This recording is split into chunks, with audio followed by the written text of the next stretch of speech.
звук закрытия двери. Слышали, да? Очень, очень приятно.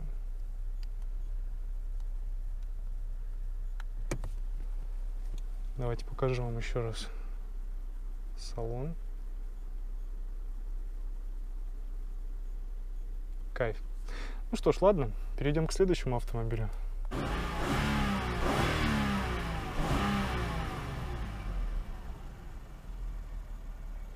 А трешечка-то лютая здесь, Toyota Brevis. Смотрите, выпускалась она с 2004 по 2007, у нее всего один кузов, у нее был только лишь рестайлинг.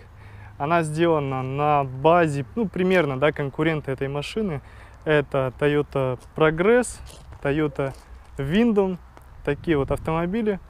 Это, по сути, та же самая база, это ее основные конкуренты. Давайте я вот сейчас вокруг этой симпатичной малышки пройдусь и расскажу, в чем же ее особенности. Да. У нее есть особенности, интересная машина, вроде бы маленькая, обычная, да, так скажем. Ничего такого, ну, обычный седан. Даже Mark X вроде бы как смотрится побольше, поинтереснее, но у этого автомобиля есть интересные факты. Итак, смотрите, выпускался он с мотором 2,5 и 3 литра.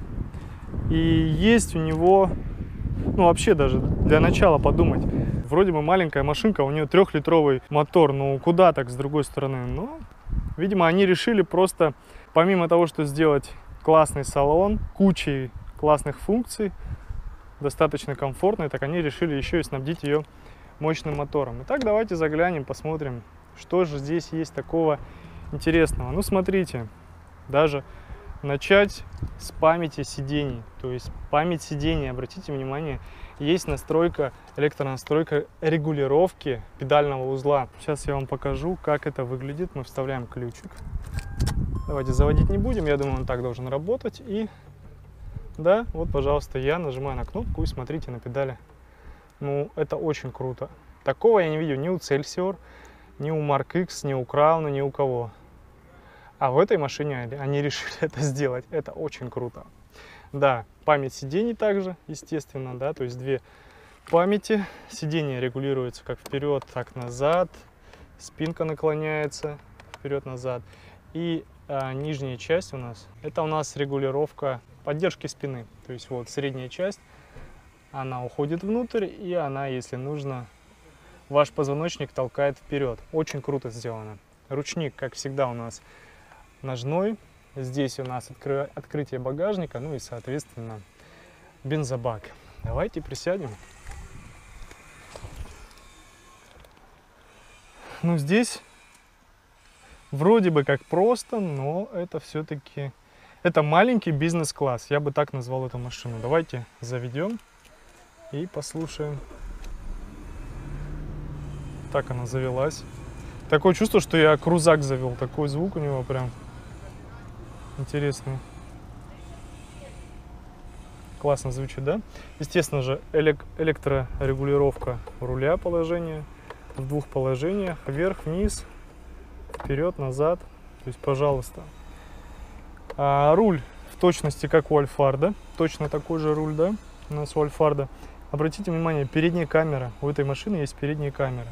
Итак, если мы включим драйв, да, включаем драйв, смотрим на дисплей, ну, наверное, не очень вам видно качественно, но я вижу забор и, соответственно, справа. Но обязательно я рекомендую камеру полировать, потому что, да, она со временем, конечно, из-за камней, пыли, грязи, чего-то, да, она становится хуже. Ну, естественно, задняя камера тоже у нас здесь присутствует. Задняя камера получше, потому что она не страдает во время езды особо. Так, у нас также отключается traction контроль, то есть на этой машине, на 3-литровой, а это именно 3-литровая версия, ну, можно очень даже весело повеселиться, покозлить. Спорт режим коробки, режим для снега, то есть если мы хотим, чтобы поменьше заносов было и машинка все-таки ехала, а не шлифовала. Бардачок, 2 подушки в руле, пассажирская подушка, здесь магнитола, управление климатом. Все заводское, да. Электрорегулировка зеркал, все стеклоподъемники, естественно. На руле у нас регулируется музыка, громкая связь, ну, как бы телефон. Сзади, кстати, есть шторка. Обратите внимание, как она работает. Очень круто.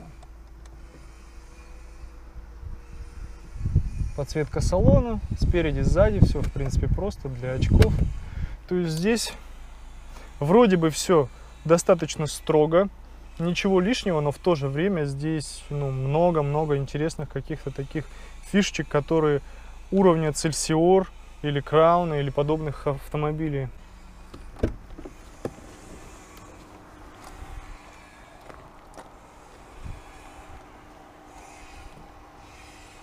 Давайте заглянем в багажник далее.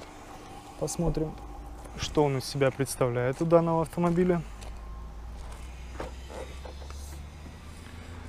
Ну, в принципе, можно сказать, средний класс багажника, но по ширине вот здесь в начале он, конечно, огромный. То есть, если бы вот эти стойки немножечко как-то были бы дальше, то багажник был бы вообще шикарный. Если вам захочется того, из багажника вы можете залезть в салон через вот этот вот подлокотник, но, надеюсь, в этом необходимости не будет. Кстати, у автомобиля очень маленький пробег, там в районе что-то 20 или 30 тысяч, сейчас посмотрим точно. И по традиции заглядываем ей сзади. Господи, ну опять же, я не перестаю выражать свое восхищение. Посмотрите на эти болтики. Как будто здесь вот с завода, ну, никто ничего не трогал, не открывал. Ну, запаска действительно видно, что ее не одевали. Машинка вызывает уважение. Да, я на такой бы с кайфом гонял, если честно. Она задняя камера. 3-литровый мотор, комплектация АИ. Это у нас 16-е диски, насколько я помню, да, это с завода. Ну, видно, что заводские диски. Есть у нас кнопочка, я не сразу понял, для чего она. Есть в салоне кнопочка, регулирует вот эту вот антенку. Габаритная антенка, да, которая ночью светится, и, соответственно, вы можете этот борт чувствовать, чтобы ничего не зацепить. Вот. А вот она, передняя камера, соответственно. Одна смотрит в одну сторону, другая в другую. То есть отполировали, и у вас отлично. Ну, здесь, да, фары требуют полировки, камера требует полировки. И все, и машиночка шикарная. Давайте заглянем теперь под капот. Где он у нас? Вот он. Вот он, наш 3-литровый, 6-цилиндровый мотор. Ну что, вы даже по звуку слышите, как здесь все работает. Ну, цок-цок-цок-цок-цок, как должно быть, да, то есть ничего лишнего, все аккуратно, все четко, чисто. Состояние у автомобиля бомба, просто бомба. Глушитель, посмотрите, он просто еще металл не покрылся ржавчиной, ничем таким. Как я понимаю, здесь принудительный моторчик, да, охлаждение.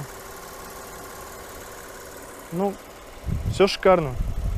Все шикарно в этой машинке. Отличное состояние.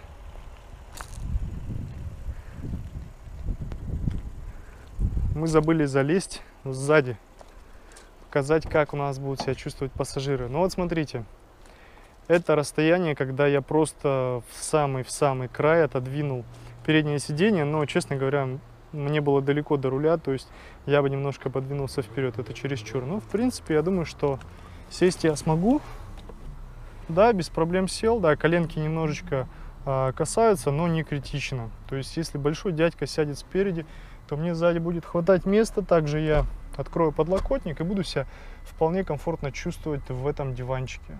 Здесь очень приятно находиться, не только спереди, но и сзади. Двери очень нравятся, мне также закрываются, как и в Excelsior. Если немножечко преувеличить, то можно сказать, что по-царски. А давайте послушаем еще раз звук закрытия двери. Слышали, да? Тишина, комфорт. Чувствуешь себя достаточно приятно. В маленькой машинке достаточно, ну, такой среднего класса. Чувствуешь себя, ну, так, по-царски, можно сказать. Очень, очень приятно.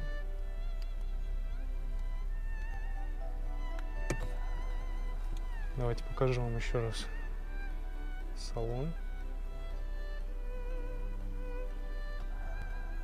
Кайф. Ну что ж, ладно, перейдем к следующему автомобилю.